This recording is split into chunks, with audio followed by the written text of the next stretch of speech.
AVM coaching centre Kotananduru మీ పిల్లల బంగారు భవిష్యత్తుకు భరోసా ఇచ్చే ఏకైక సంస్థ మన ఏవిఎం కోచింగ్ సెంటర్ కోటనందూరు. అతి త్వరలో న్యూ బ్యాచ్లు TET plus DSC, EAMCET, POLYCET, APRJC, Sainik, Navodaya. AVM coaching centre Kotananduru. Tuni నియోజకవర్గం తెలుగుదేశం పార్టీ అభ్యర్థి యనమల దివ్య అశేష జనవాహిని తెలుగు తమ్ముళ్లు జనసేన బీజేపీ కార్యకర్తలు వెంటరాగా తెలుగుదేశం పార్టీ పొలిట్ బ్యూరో సభ్యుడు యనమల రామకృష్ణుడు ఆధ్వర్యంలో అట్టహాసంగా నామినేషన్ దాఖలు చేశారు. మొదటిగా తల్లిదండ్రుల ఆశీర్వాదం తీసుకుని తన స్వగ్రామమైన ఏవి నగరంలో ఉన్న శ్రీదేవి భూదేవి సమేత వెంకటేశ్వర స్వామి వారి సన్నిధిలో సోదరుడు యనమల రాజేష్తో వచ్చిన దివ్య ప్రత్యేక పూజలు చేశారు. అనంతరం తేటగుంట శివాలయంలో ప్రత్యేక పూజలు చేసిన అనంతరం పార్టీ కార్యాలయం నుండి భారీ ర్యాలీతో తుని విచ్చేసిన దివ్య నామినేషన్ దాఖలు చేసిన అనంతరం తుని పట్టణ వీధుల్లో తిరిగి గొల్లప్పారావు సెంటర్లో మాట్లాడుతూ నియోజకవర్గ ప్రజల అభివృద్ధి కొరకు పనిచేస్తానని, మీకు అండగా ఉంటానని, మీ ఇంటికి మీ ఆడపడుచుగా ఆదరించి ఇంతమంది వచ్చి మద్దతు తెలిపిన మీకందరికీ కృతజ్ఞతలు అని తెలియజేసి ఇదే ఉత్సాహంతో రాబోయే ఎన్నికల్లో ఓట్లు వేసి అఖండ మెజారిటీ ఇచ్చి అసెంబ్లీకి పంపిస్తారని కోరారు.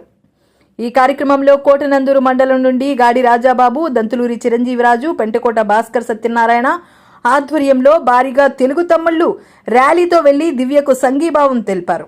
ఈమె వెంట కాకినాడ ఎంపీ అభ్యర్థి తంగిళ్ల ఉదయ్ శ్రీనివాస్, తుని మాజీ మున్సిపల్ చైర్మన్ కుసుమంచి శోభారాణి, జనసేన నాయకులు చోడిశెట్టి గణేష్, అంకారెడ్డి రాజేష్, 3 మండలాల టీడీపీ, జనసేన, బీజేపీ నాయకులు, కార్యకర్తలు, అభిమానులు పెద్ద ఎత్తున పాల్గొన్నారు. ఇవాళ తుని నియోజకవర్గం నన్ను ఒక ఆడపడుచులాగా గౌరవించి మీరందరూ 3 మండలాల నుంచి అలాగే తుని టౌన్ నుంచి ఇంత జన సంతోషంతో వచ్చిన మీ అందరికీ పేరు పేరున నమస్కారాలు, కృతజ్ఞతలు.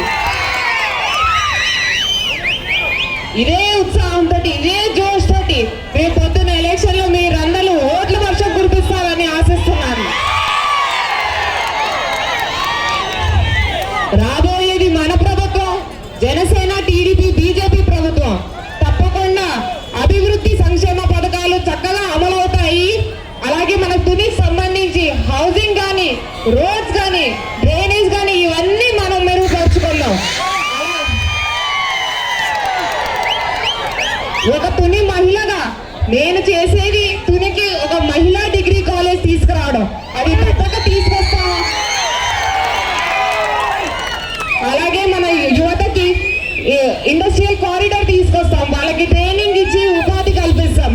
ఈ 2 ప్రామిసెస్ నా తరపు నుంచి మన తుని నియోజకవర్గానికి.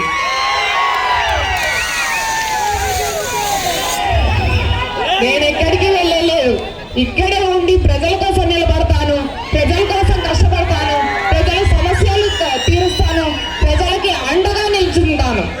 జై హింద్, జై తెలుగుదేశం, జై జనసేన.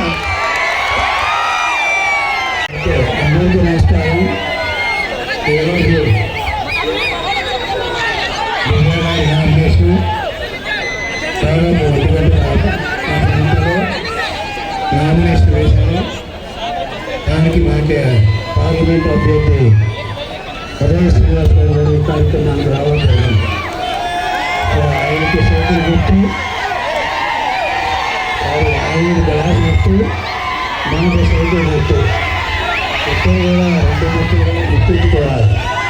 ఎందుకంటే పవన్ కళ్యాణ్ గారు, బీజేపీ, మన తెలుగుదేశం పార్టీ ముందు కూడా కూటమిగా ఏర్పడి మన సీటు మనకే ఇచ్చారు దివ్య గారికి. అది సైకిల్ గుర్తు. మరి మన పార్లమెంటు సీటు ఉదయశ్వరి గారికి ఇచ్చారు. కానీ అంతవరకు ఓకే.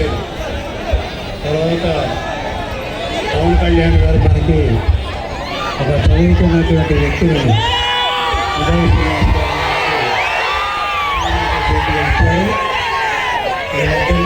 అత్యధిక విధానంతో గ్యాస్ మీద, సైకిల్ మీద మీరందరూ కూడా వేయడమే కాకుండా మీ బంధువుల చేత, మీ మిత్రుల చేత ఇంకా 53లో ఏదైతే ప్రయాణంలో ఎందుకంటే ప్రభుత్వం ఈరోజు కనిపిస్తుంది. అంతమంది పిల్లలు కూడా విజయం పెట్టి, ఎన్నో పెట్టి, రామాయణం పెట్టి నేను అంతా కూడా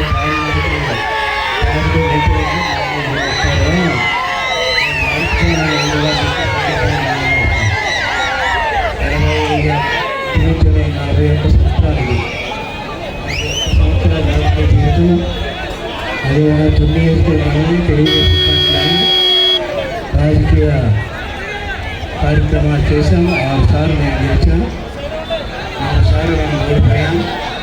అయినప్పుడు కూడా మీ ధైర్యం, మీ నమ్మకం, మీ విశ్వాసం చూస్తే రేపు దివ్య గారు 83వ సంవత్సరంలో ఎన్ని మెజార్టీ వచ్చిందో అంతకంటే మెజార్టీ కావడానికి మనందరూ కూడా కృషి చేస్తారని నమ్ముతూ, అదేవిధంగా మన రాష్ట్ర ప్రదేశం గారు పవన్ కళ్యాణ్ గారు తెలిసినట్టు ఆయన మంచి నాయకుడు, గారు అందులో వచ్చేటువంటి బీజేపీ యొక్క పోటీలో రాష్ట్రాలలో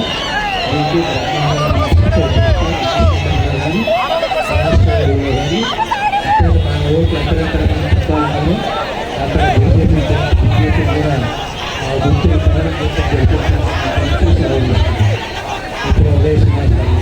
ఇప్పుడు ఈ పర్యటనలో వాళ్ళిద్దరిని చూస్తుంటే, జనం వాళ్ళ వైపు చూస్తుంటే వాళ్ళ కుటుంబమే 1,00,000 మంది ఉన్నట్టు ఆ ఆదరణ కనిపిస్తుంది. అందరూ కూడా ఒక ఫ్యామిలీ మెంబర్ లాగా వాళ్ళని ఓన్ చేసుకుంటున్నారు.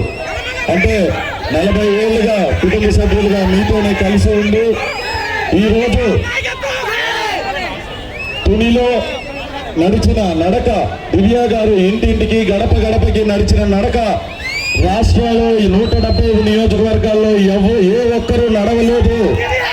అంత విధాగా ప్రతి ఒక్క గడప గడపకి ఆమె తిరుగుతూ తెలుసుకుంటూ ప్రజల మధ్యలోనే ఉంటూ ఏ రోజు కూడా సెలవు తీసుకోకుండా మీతోనే మమైకమై నడిచారు. అలాగా ఇంత నడక నడిచి ఇంతసేపు ఇంతకాలం ప్రజలతో మీతోనే కలిసి ఉన్న వాళ్ళు కావాలా? ఎలక్షన్ 15 రోజులున్నా ఇంకా ఏసీ రూమ్ నుంచి బయటికి రాని నాయకుడు కావాలా? మీరందరూ తెలుసుకోవాల్సిన సందర్భం ఇది. ఇన్ని రోజులుగా ఇంత సర్వీస్ చేశారు. ఇక నుంచి ఆమె విద్యావంతురాలు, సౌమ్యరాలు అండ్ రాజకీయం ముందు నుంచి పుట్టినప్పటి నుంచి రాజకీయం తెలిసి ప్రజల సమస్యలు తెలుసుకుంటూ దానికి ఎలా పరిష్కారం చేయాలని ఒకసారి కూడా ఎలవక ముందే మొత్తం పరిష్కారాలు తెలుసుకున్నంత ఆవిడ.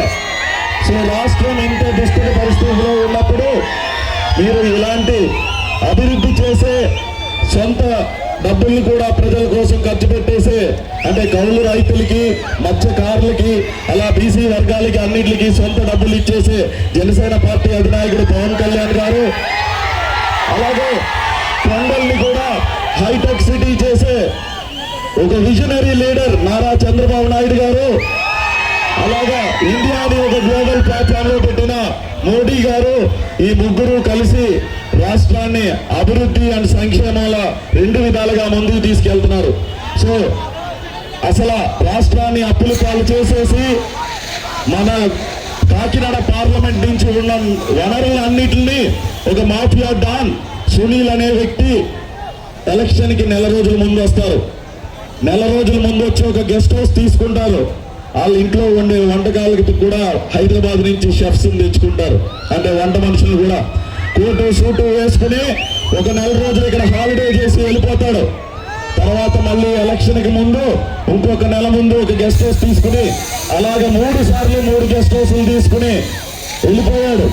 ఈసారి అధికారం లేకపోయినా సరే మొత్తం ఈ కాకినాడ పార్లమెంట్ లో ఉన్న మైనింగ్ అంతటికి జే ట్యాక్స్ అని చెప్పి ప్రతి ఒక్క లారీకి 3,800 రూపాయలు వసూలు చేస్తూ ప్రజల్ని మొత్తం ఇబ్బంది పెడుతూ మీ స్థలం కప్పెట్టుకున్నా సరే